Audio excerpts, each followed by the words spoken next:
Welcome back to the channel, guys. So I've been seeing a lot of comments and questions online, and I've also gotten comments and questions about oil consumption or possible oil consumption, or I've even heard about oil dilution from too much fuel on these new C8 Z06s with the high revving 5.5 flat plane engine. So one of the things that I always do in my performance cars, whether I was drag racing, roll racing, or now that I'm doing track days and stuff like that, I've also done sporadic oil analysis. I take the oil out and I send it out to get analyzed. One of the main reasons is due to oil degradation. I want to know if it's okay and if it's safe to run the oil for more than one track day. For the most part, I found that yes, that you can run oil for more than one track day. So far, the oil that is in the car right now has about 490-ish track miles, okay, and about 3,000 actual, total miles, okay.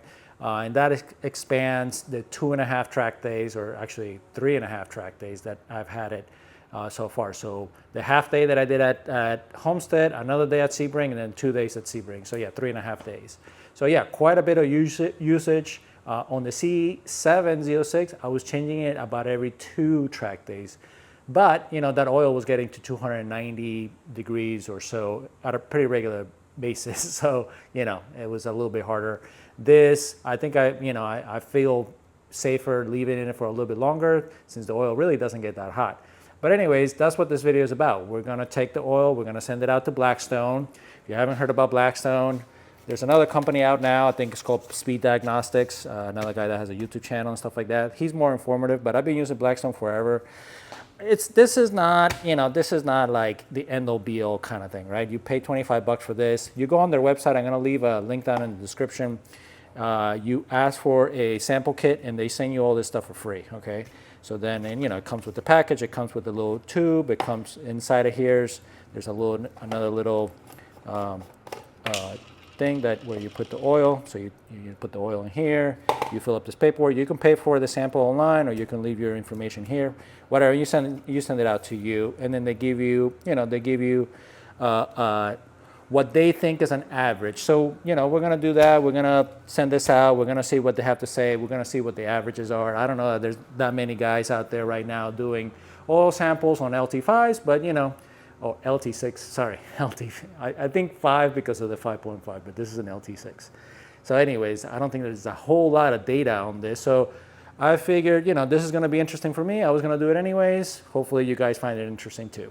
All right, so this can be quite a messy job, so just keep that in mind. You gotta have your little bottle ready.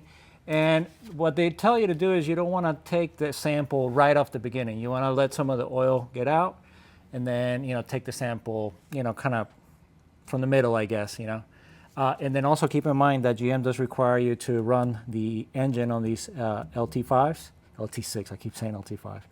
On this LT6, you gotta run it for at least 20 seconds before draining the oil. I guess they want you to pull the oil into the dry sump tank. So this is only my second time doing this, so let's see how this goes. This is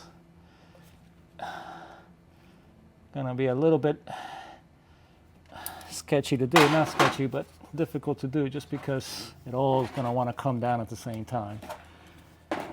And I wanna catch some of it.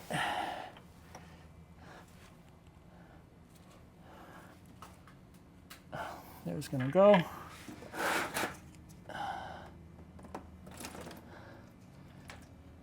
And let's get some of it. There we go. And that's it. I guess that wasn't as bad as I thought it was gonna be. Definitely wasn't as bad as the first time.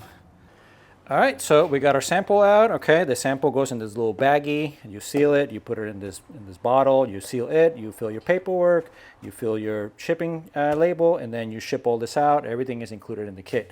Now, this is my second time doing the oil change, and this is my second time also changing this little plug on the dry sump tank. It is plastic, so I don't know.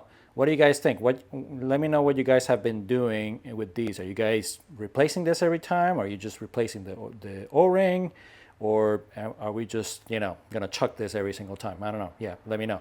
So anyways, if you pay for the normal service, it takes about 2 weeks, and then they email you the results. All right, so let's check back in once I get the results. All right, so we got the results back. Now, remember, so this oil has 3.5 track days, okay, on it, and like 2,545 miles or so. Okay, so definitely not a whole lot of like street use or total mileage, but a good amount of track use. And I think that based on this, I would say that you're safe to do 3 to 4 track days with the OEM suggested oil with the Mobil 1 5w50 Supercar. Because as we'll see here at the bottom, it is starting to thin out a little bit. You can probably push it, you know what I mean, if you want to be cheap, but I don't think it's worth it. For me, I think I'm gonna do average maybe 3. If I'm feeling lazy or don't have time or whatever, maybe I'll do 4. But anyways, yeah, the oil's really held up really good. The motor doesn't have a whole lot of wear and stuff like that. So I'll post a screenshot here if you want to read the whole thing and you want to analyze it or whatever. Go ahead and pause the video. But basically, we do have, you know, you are going to see a little bit of additional wear. So remember, I did a break-in oil change at 500 miles on this. So this is technically the second oil change, okay? But still, you know, the second oil change on a new engine, you're still going to see, you know, some residual wear metals and stuff like that. Now, I have heard that GM does run the engines at the factory before they put them in the car. I don't know if that oil stays in there or they replace it. So yeah, if one of you guys knows, let me know that in the comments. So aluminum, the universal averages they have here, by the way, is based on 2,100 miles. So also not a whole lot, but they have the universal averages at 7. I have a little bit more at 9.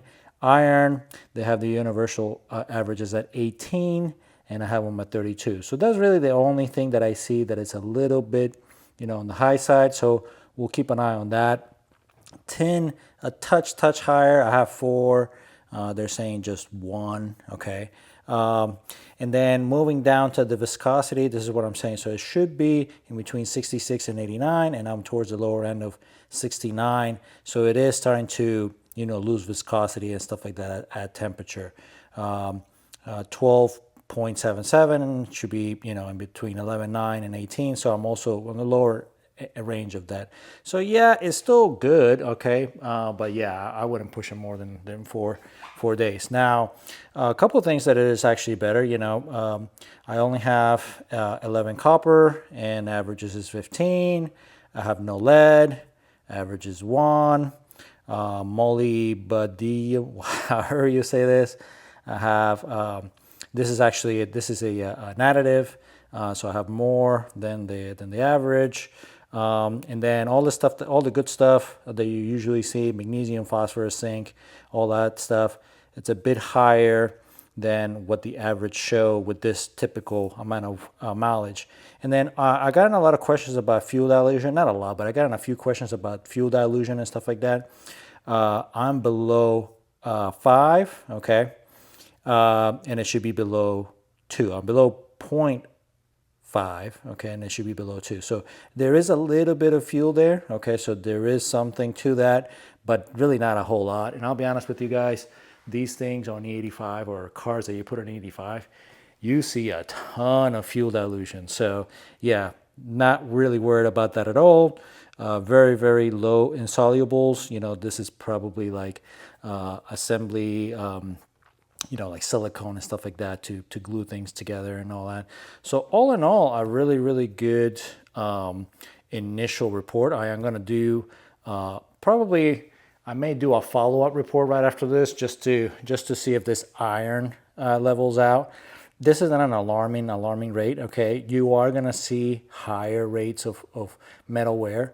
Aluminum and iron, in my experience, are like the stuff that you see the most on.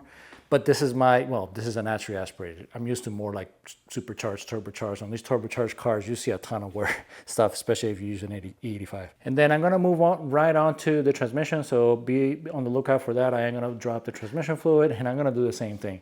So we'll be doing the same thing with the transmission fluid. Let me know if you guys like a video like this. I was gonna do it anyways, and I figured, you know what, let me post it anyways. You know what I mean? I find it interesting. Somebody else must find it interesting. All right, guys. I'll catch you in the next one. Peace out.